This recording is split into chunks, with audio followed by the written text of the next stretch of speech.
Britain's been labelled the drug addiction capital of Europe.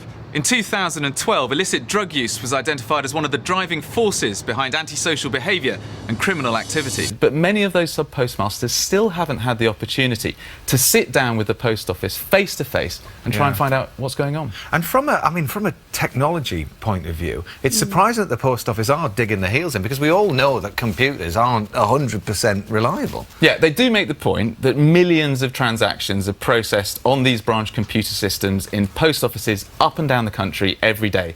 They have 80,000 users and there are 11,500 post office branches, and it's only a tiny fraction of 1% who have problems. They also say that they've done their own independent investigation of the Horizon computer system and they've found no systemic problems. But the area in all this is the nub of the story, the thing that is being bitterly contested, is the scale of the problems that do exist.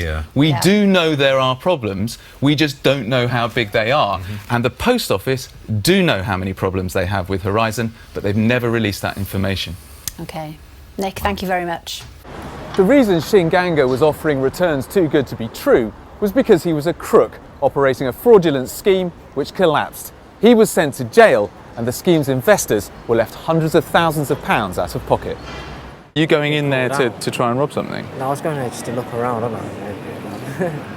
But you can see, if you're wearing a coat like that, they're immediately going to assume that you're on the rob again, because it's a lovely warm day. I know, when I first come out, it was a bit, you know what I mean, it wasn't as hot. Lift something. Yeah? Yeah. Be honest with us, were you going to try and lift something? Might have, yeah, might have. So you can see why they're doing their job.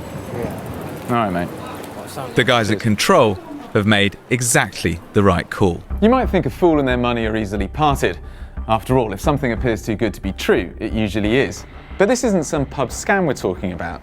Fraser Mackay was a senior manager at the Bank of Scotland.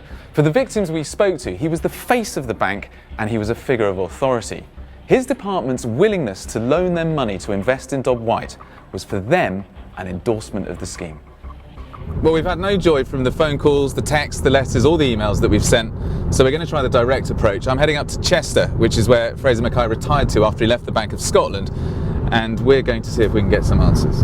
After all, if you end up losing your home because you took out a loan that you didn't have the means to repay, that's not the bank's problem, that's just business.